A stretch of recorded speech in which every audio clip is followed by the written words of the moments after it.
ప్రజా వైద్యుడిగా విశేష అనుభవం కలిగిన వ్యక్తి, సీనియర్ నేత డాక్టర్ నిమ్మల శేషయ్య గారి దగ్గర మనం ఉన్నాము.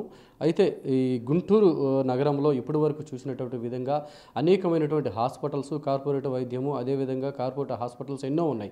కానీ ఒక నిమ్మల శేషయ్య గారు ఇప్పటి నుంచి కాదు, ఎప్పటి నుంచో కూడా ఆయన ప్రజలకి విశేషమైనటువంటి సేవలు అందించారు.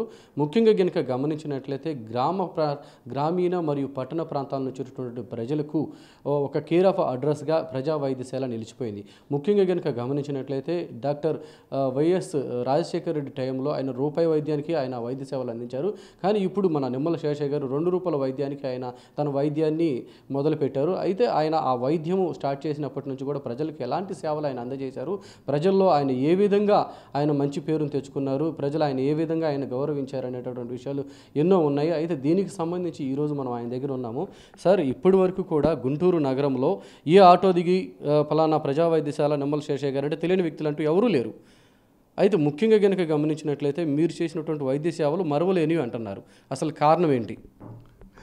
నేను డాక్టర్ శేషయ్యని, బీసీ సామాజిక వర్గానికి చెందినవాడిని.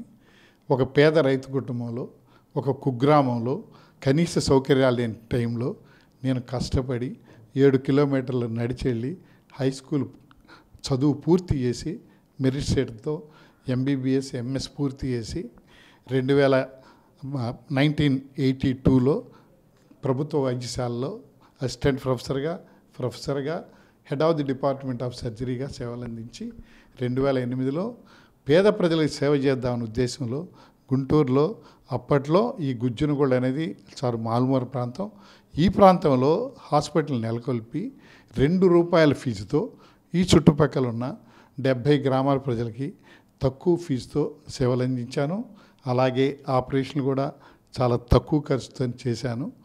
కాబట్టి నేను పేదరికం నుంచి వచ్చాను, ఒక పల్లెటూరు నుంచి వచ్చాను. కాబట్టి ప్రజల కష్టాలంటే నాకు తెలుసు, వైద్యం విలువ, దాని ఖరీదు నాకు తెలుసు. కాబట్టి నేను ఒక మంచి ఆశయంతో ఈ ప్రజా వైద్యశాల స్థాపించాను. ఈ క్రమంలోనే నేను సేవ చేస్తున్నాను కాబట్టి ఇంకా మెరుగైన సేవ అయినా చేయొచ్చు అనే ఉద్దేశంతోనే 3 సంవత్సరాల క్రితం మన నారా చంద్రబాబు నాయుడు ఆశీస్సులతో, లోకేష్ బాబు గారి ప్రోత్సాహంతో తెలుగుదేశం పార్టీలో చేరాను.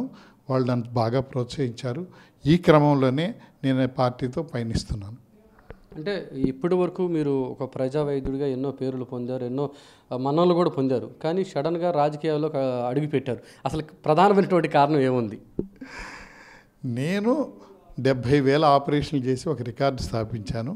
నేను ప్రజలకు సేవ చేస్తున్నాను.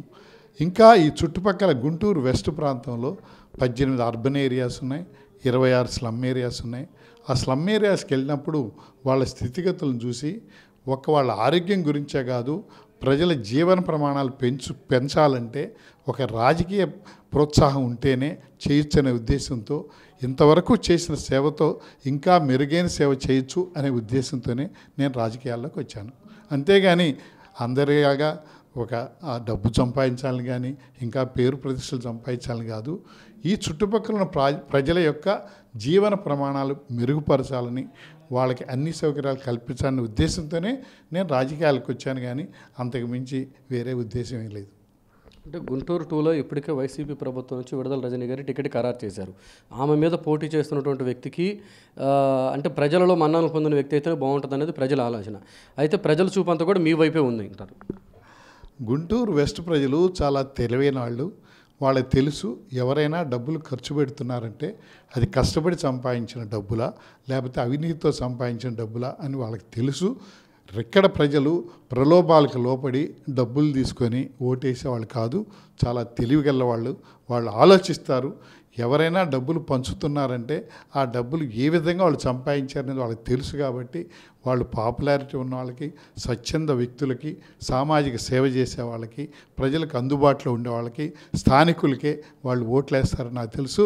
ఇక్కడ వైసీపీ తరఫున వచ్చిన వాళ్ళు స్థానికులు కాదు, వాళ్ళు మా రాజకీయ పదవుల్లో ఉన్నారు. వాళ్ళు కొన్ని కోట్లు సంపాదించుండొచ్చు.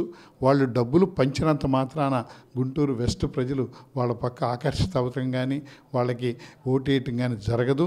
ఎందుకంటే గుంటూరు వెస్ట్ ప్రజలు తెలివైన వాళ్ళు అభివృద్ధికి, సంక్షేమానికి ఏ పార్టీ కట్టుబడి ఉందో ఆ పార్టీకే, మా తెలుగుదేశం పార్టీకే ఓటేస్తారని నేను ప్రగాఢంగా నమ్ముతున్నాను. అంటే ఇప్పటికే సంబంధించి ప్రజలలో విశ్వాసమైన సమాచారం ఏంటంటే బీసీలకే ఈ గుంటూరు 2 టికెట్ కేటాయించాలని చెప్పేసి అని అంటున్నారు. దీనిపైన మీరేమంటారు? తెలుగుదేశం పార్టీలో సామాజిక న్యాయం ఉంది. బీసీలని మంచి నాయకులుగా తయారు చేసే ఫ్యాక్టరీ తెలుగుదేశం ఫ్యాక్టరీ. కాబట్టి ఈ తెలుగుదేశం పార్టీ మా నాయకులు యనమల రామకృష్ణ అయితేనేమి, కళా వెంకటరావు అయితేనేమి, అయ్యన్న పాత్రుడు అయితేనేమి, మా అధ్యక్షులు అచ్చెన్నాయుడు గారు అయితే ఎంతోమందిని బీసీలని మంచి నాయకులుగా తయారు చేసిన పార్టీ మా తెలుగుదేశం పార్టీ. ఇక్కడ ఈ పార్టీలో బీసీలకి అత్యంత ప్రాధాన్యత ఉంది. మా పార్టీ అధినేత మా పార్టీ వ్యవస్థాపకులు నందమూరి తారక రామారావు గారు బీసీలకి స్థానిక సంస్థల్లో 34% ఇచ్చి ఎంతోమంది బీసీలకి రాజకీయ చైతన్యం కలిగించారు. ఈ వైసీపీ ప్రభుత్వం అధికారంలోకి వచ్చిన పాట బీసీల పర్సంటేజ్ తగ్గించి 34%ని 24% తగ్గించి 16,000 పైగా బీసీలకి రాజ్యాధికారాన్ని దూరం చేసిన దురదృష్టకరమైన పార్టీ ఈ వైఎస్ఆర్సీపీ పార్టీ. అంటే ఇప్పటికే దీనికి సంబంధించి ప్రజలు ఏం కోరుకుంటున్నారంటే ప్రజలకి పథకాలు అందించేటువంటి వ్యక్తి, ప్రజలకి సామాన్యులుగా పనిచేసేటువంటి వ్యక్తి ఎవరు ఉన్నారంటే అది మీరే.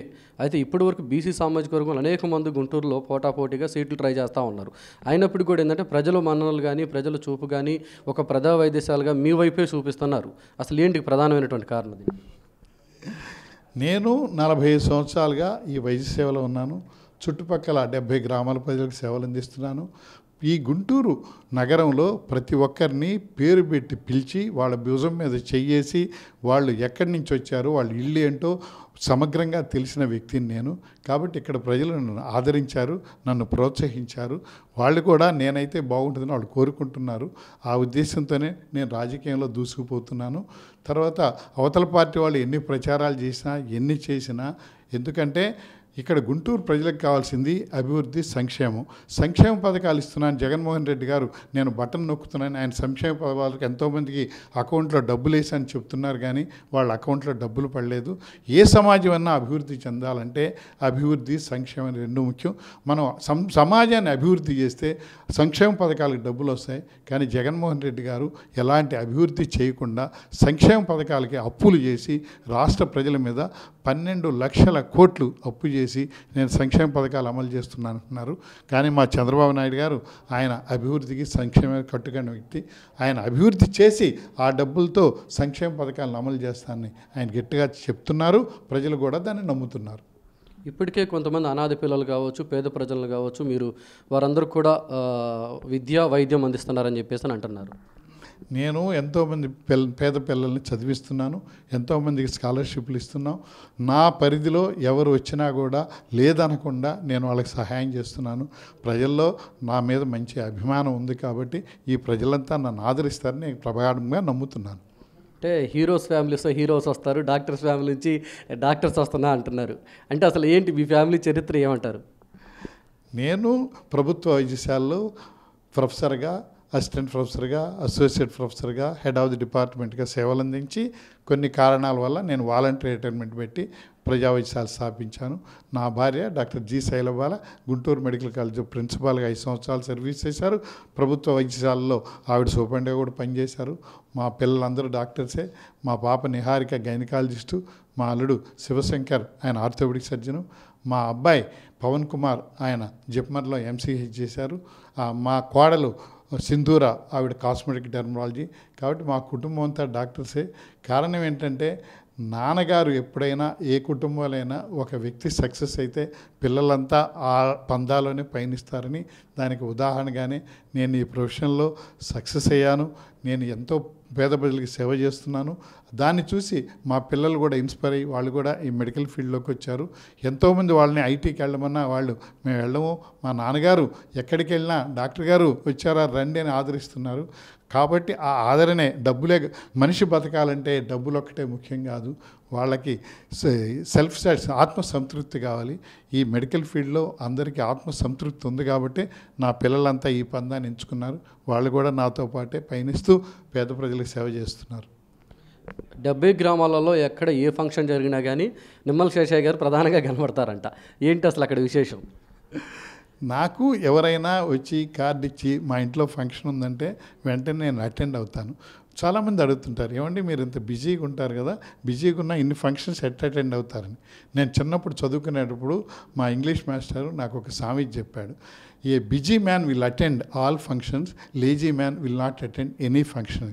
కాబట్టి మనం ఎంత బిజీగా ఉన్నా వాళ్ళు ఆప్యాయంగా మన దగ్గరికి వచ్చి పిలిచారు కాబట్టి మనం వెళితే ఆ ఫంక్షన్కి వాళ్ళ కళ్ళల్లో చూసే ఆనందం, వాళ్ళ మనసులో ఉండే తృప్తి నాకు ఎంతో సంతృప్తి కలిగిస్తుంది. కాబట్టి ఎవరు చిన్నవారైనా, చిన్న గుడిసెలో వాడైనా ఏదైనా ఫంక్షన్కి పిలిస్తే నేను వెళ్ళి ఆప్యాయంగా వాడిని పలకరించి ఆ ఫంక్షన్కి అటెండ్ అయ్యి వాళ్ళ ఇంట్లో నేను ఆతిథ్యం స్వీకరిస్తాను.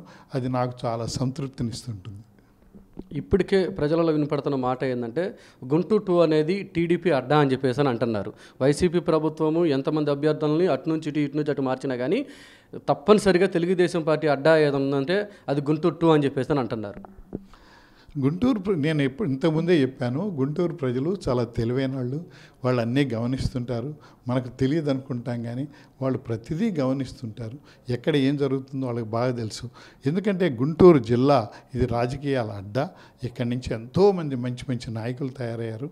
కాబట్టి ఇక్కడ ప్రజలు కూడా తెలివైన వాళ్ళు కాబట్టి వాళ్ళు ఎప్పుడైనా మా తెలుగుదేశం పార్టీ పాలసీస్ ఏంటంటే అభివృద్ధి, సంక్షేమం, అవినీతి నిర్మూలన, సుపరిపాలన, జాతీయవాదం, మత సామరస్యం, ఇది మా తెలుగుదేశం పార్టీ ఆశయాలు.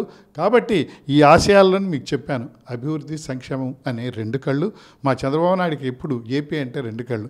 ఏ అంటే అమరావతి, పి అంటే పోలవరం. మా జగన్మోహన్ రెడ్డి గారు కూడా ఏపీ అంటే 2 కళ్ళే. ఏ అంటే కట్టేయని ఆపటం, పి అంటే కట్టిని పడగొట్టడం. కాబట్టి మా చంద్రబాబు నాయుడు గారికి ఏపీ అంటే 2 కళ్ళు అని చెప్పాను. కాబట్టి ఆయన కళ ఏంటంటే మంచి అమరావతి రాజధాని కట్టాలని, పోలవరాన్ని పూర్తి చేయాలని. కాబట్టి మాది అభివృద్ధి, సంక్షేమం అనేవి మాకు 2 కళ్ళు లాంటివి. మీకు మళ్ళా చెప్పాను, సుపరిపాలన, అవినీతి నిర్మూలన, జాతీయవాదం, మత సామరస్యం అనేవి మా పార్టీ పాలసీస్. కాబట్టి మేము ఈ దిశగానే పయనిస్తున్నాం. గుంటూరు 2 టికెట్కి సంబంధించి ప్రజలు, కార్యకర్తలు, అభిమానులు అందరూ కూడా నిమ్మల శేషయ్య గారికి ఇస్తేనే బాగుంటుందని చెప్పేసి అనేటువంటి ఒక ఆలోచన కలిగి ఉన్నారు. కారణం అసలు ఏమంటారు? ప్రజలకి నా మీద ఉన్న అభిమానం, నేను చేసిన సేవ, వాళ్ళు ఎప్పుడు ఇదే అంటారు, ఏమండి మీరు ఎంతో సేవ చేస్తున్నారు, సేవ చేసేవాళ్ళు వస్తే ఇంకా సేవ చేస్తారు, మిగతా వాళ్ళు రాజకీయాలకు వచ్చి సేవ చేయాలనుకుంటున్నారు, వాళ్ళు వచ్చి సేవ చేస్తారో తెలియదు, మీరు సేవ చేసే వ్యక్తి కాబట్టి ఇంకా సేవ చేస్తారు కాబట్టి మిమ్మల్ని నమ్ముతున్నాం, కాబట్టి మీరు వస్తేనే మాకు మంచిదని ఇక్కడ ప్రజలందరి అభిప్రాయం కూడా. అంటే దాదాపుగా ఇప్పటికే మీకు టికెట్ కన్ఫామ్ అనేది అని అంటున్నారు, దీనిపైన ఏమంటారు? అది మా జాతీయ అధ్యక్షుడు నారా చంద్రబాబు నాయుడు ఆశయాల మీదకి మేము నడుస్తాం. ఆయన నన్ను ఆశీర్వదించి టికెట్ ఇస్తే సంతోషంగా నేను పయనిస్తాను. ఆయన ఏదైనా కారణాల వల్ల నాకు ఇవ్వకపోయినా నేను ఆ పార్టీలోనే కొనసాగుతూ ఆయన కార్యక్రమాలను ప్రజల్లోకి తీసుకెళ్తాను. పార్టీ గెలిస్తే ఎన్నో పదవులు ఉంటాయి. రెండోది, నేను పదవులను ఆశించే వ్యక్తి కాదు, జీవితంలో అన్నీ నేను అనుభవించాను. కాబట్టి నాకు డాక్టర్గా నాకు ఎంతో సంతృప్తి ఉంది. ఆయన నన్ను ఆశీర్వదించి ఏ పదవి ఇచ్చినా నేను సంతోషంగా స్వీకరిస్తాను. కానీ నాలో ఎలాంటి అసంతృప్తి లేదు. ఇక్కడ నాకు ఎమ్మెల్యే టికెట్ ఇచ్చినా సంతోషమే, ఇవ్వకపోయినా కూడా వేరే కారణాల వల్ల ఇవ్వకపోయినా కూడా నేనేం బాధపడను, ఆయనతోనే పయనిస్తాను. పార్టీ గెలిస్తే ఎన్నో పదవులు ఉంటాయి. ఆయన ఆశీర్వదించి మీకు ఏ పదవి కావాలా, ఏ పదవి నాకు అర్హతో అదే ఇస్తాడు. చిన్నప్పుడు నేను ఒకటి చదువుకున్నాను, మనం దేవుడిని ఎన్నో కోరికలు కోరుతాం, మనకు అన్ని కోరికలు ఆయన ఇవ్వడు, మనకి ఏది అవసరమో అదే ఆయన ఇస్తాడు. అలాగే మా అధినేత చంద్రబాబు నాయుడు కూడా మనం కోరుకున్న కోరికలన్నీ తీర్చకపోవచ్చు, కానీ మనకు ఏది అవసరమో అది ఆయన ఇస్తాడని నేను ప్రగాఢంగా నమ్ముతున్నాను. పూర్తి స్థాయిలో కనుక చూసినట్లయితే ఇప్పటికే నిమ్మల శేషయ్య గారు మనతో మాట్లాడినటువంటి విధానాన్ని బట్టి చూసినట్లయితే టీడీపీకి సంబంధించి తెలుగుదేశం పార్టీ నుంచి ఆయనకి ఇప్పటికే టికెట్ కన్ఫామ్ అయినది ఒక సమాచారం అయితే ఉంది. అయితే ప్రజలు కావచ్చు, అభిమానులు కావచ్చు, కార్యకర్తలు కావచ్చు, ఈయన చేసినటువంటి సేవలు మరువలేనివి. అంటే దాదాపుగా ₹2 వైద్యం నుంచి కూడా ఆయన ఇప్పటికి కూడా 70 గ్రామాల ప్రజలకి ఏ ఫంక్షన్ పెట్టినా కానీ, లేదా వాళ్ళు దేనికి ఇన్వైట్ చేసినా కానీ ఆయనకి ఎన్నో బిజీ షెడ్యూల్ ఉన్నప్పటికీ కూడా వారి కోసం ఎంతో సమయాన్ని కేటాయించి వారితో సమయాన్ని గడిపి వాళ్ళ కుటుంబం మొత్తం కూడా అంటే డాక్టర్స్ ఫ్యామిలీగా గుర్తింపు పొందారు. ఒక హీరో ఫ్యామిలీ నుంచి హీరోలు ఎట్లయితే రెడీ చేస్తారో అదేవిధంగా వాళ్ళ అంటే నిమ్మల శేషయ్య గారి కుటుంబం నుంచి వారి కుమారులు కావచ్చు, కుమార్తెలు కావచ్చు, వాళ్ళ ఫ్యామిలీ అంతా కూడా ఒక డాక్టర్ కుటుంబంగా ఉండి ప్రజలకి ఇంకా మెరుగైనటువంటి వైద్యాన్ని అందించి ప్రజలలో మంచి మన్నన పొందినటువంటి వ్యక్తి ఎవరు ఉన్నట్టే గుంటూరులో మన నిమ్మల శేషయ్య గారు. అయితే ఇలాంటి వ్యక్తి ఇంకా రాజకీయాల్లోకి అడుగు పెడితే మరి ప్రజలు కూడా ఆయన ఎంతగానో ఆదరిస్తారు. ఇంకా ప్రజలకి మెరుగైనటువంటి ఎన్నో సేవలు వాళ్ళకి అందించడానికి కూడా అవకాశం ఉంటుంది. అంతేకాదు ప్రజలలో మంచి పేరు పొందిన వ్యక్తిగా కూడా ఆయన ఉన్నారు. అయితే ముఖ్యంగా గనక గమనించినట్లయితే ఇప్పుడున్నటువంటి వైద్యం అంతా కూడా ఆయన తన ఇంకా కొన్ని చోట్లయితే వైద్యంకి సంబంధించి కొంతమంది పేద పిల్లలకి కావచ్చు, అనాథ పిల్లలకి కావచ్చు, ఆయన ఫ్రీగా ఉచిత వైద్యం కూడా చేస్తున్నారు. కొంతమంది పిల్లలకి సంబంధించి వైద్యం విషయంలో కూడా ఆయన చాలామందిని కూడా ఫ్రీగా చదివించినటువంటి పరిస్థితి అయితే కూడా ఉంది. ఇంతేకాదు ఆయన అనేకమైనటువంటి గ్రామీణ ప్రాంతాల ప్రజలకు అనేక వైద్యాలు అందించారు. కొన్ని చోట్ల కూడా వైద్య శిబిరాలు కూడా ఏర్పాటు చేసి ఎవరైతే పేద మధ్యతరగతి బడుగు బలహీన వర్గాలు ఉంటారో వారందరూ కూడా ఉన్నతమైనటువంటి వైద్యాన్ని వాళ్ళకి అందించి వారికి ఎంతో మరి వారందరి దగ్గర కూడా ఎన్నో మన్ననలు పొందినటువంటి వ్యక్తి మన నిమ్మల శేషయ్య గారు. అలాంటి వ్యక్తి రాజకీయాల్లోకి వస్తే ఇంకా అనేకమైనటువంటి సేవలు, అనేకమైనటువంటి మరి కార్యక్రమాలు కూడా ఆయన ప్రజలకు అందించి ఒక ఉన్నతమైన వ్యక్తిగా నిలుస్తాడని చెప్పేసి ప్రజలు కోరుకుంటున్నారు.